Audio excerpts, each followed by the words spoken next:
Hi guys, आज आपण कांदा भजी बनवूया। आज माझं मन झालंय, पावसाळ्याचे दिवस बाहेर चालू आहेत आणि आपण कांदा भजी खाल्लेले छान वाटतं चमचमीत। त्यामुळे मी आज कांदा भजीचा हे केलंय, नियोजन केलंय। हे बघा कांदे घेतलेत मी कापण्यासाठी। आता मी ह्याला कापते। ह्याला कापून झालं की तुम्हाला हे बघा, आता आपण मीठ टाकून घेऊया चवीपुरतं। तुम्ही बघू शकता मी अगोदरच मीठ टाकून ठेवते अंदाजे। ह्याच्यामध्ये मग आता मी बेसन मिसळणार। आता ह्याला एकत्र करून घेते। हे आपण भाजीची तयारी केली आहे दुसऱ्या। हे बघा, छोटे छोटे हे अर्धा किलोचे पॅकेट आहेत, पहिलेवाले वेस्ट झालेले अर्धे। मग ते थोडं थोडं ह्याच्यात आहे, थोडं ह्याच्यात आहे। ते दोन्ही मी एकत्र करून ह्याच्यामध्ये आता ॲड करते। आता माझ्याकडून मी काढताना सांडले, आता मी टाकते बघा। गॅस चालू करूया, आपण तेल तळायची तयारी करून ठेवूया।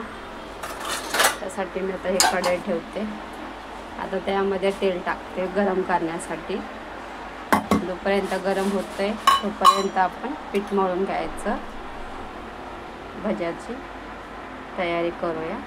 हे बघा, मी एवढं तेल टाकले खुसखुस भाजण्यासाठी, कुरकुरीत होण्यासाठी। तेल गरम होते तोपर्यंत आपण ह्याची तयारी करूया। हे बघा, मी बेसन टाकलं। आता हे असं ह्याच्यामध्ये थोडं थोडं करून पाणी टाकते।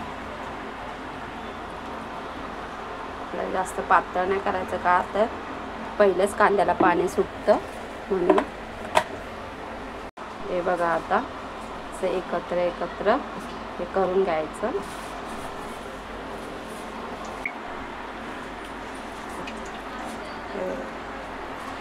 त्याला आपोआप पाणी सुटलेलं आहे अगोदर, आणि आपण थोडंसं पाणी टाकलेलं आहे। हे बघा, असं पातळ होणार असं पीठ। आपलं असं एकत्र करून देऊया।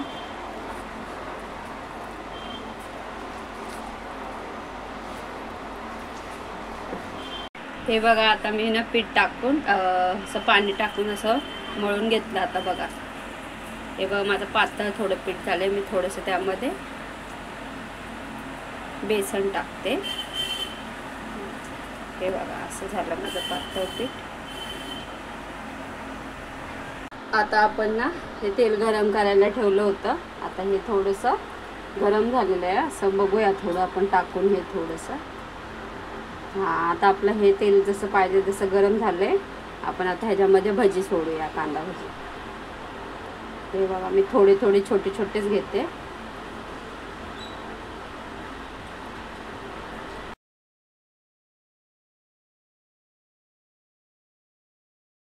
आता आपलं भजीचं आता वरती तरंगत आलेत। आता आपण ना हे करूया, आता त्याला उलटी करूया। हे बघा भजी माझी कशी वाटतात। आपण ह्या एका साईडनं आता पलटूया। एकदम लालसर भाजायचे त्याला। तर मी उलटते।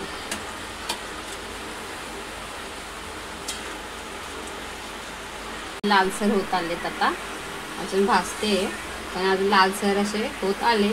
आपण मग एका प्लेटमध्ये काढून ठेवायचे आणि मस्त खमंग वास येतोय भज्यांचा। हे बघा, अशी माझी भजी मस्त खुसखुशीत आणि कुरकुरीत। आपली लालसर झाली आता भजी। आपण आता एका प्लेटमध्ये असं काढून घेऊया।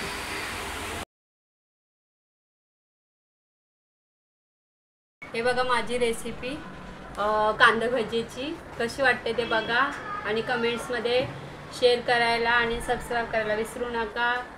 आणि तुम्हाला आता मी सर्विंग करून देते तुम्हाला डिशमध्ये तयारी करते। भज्यामध्ये कुरकुरीत कसे झालेत माझे बघा। तुम्हाला असा आवाज पण येत असले, बघा बघू शकता। कसे वाटतात कमेंट्समध्ये सांगा, आणि शेअर करायला सबस्क्राईब करायला विसरू नका।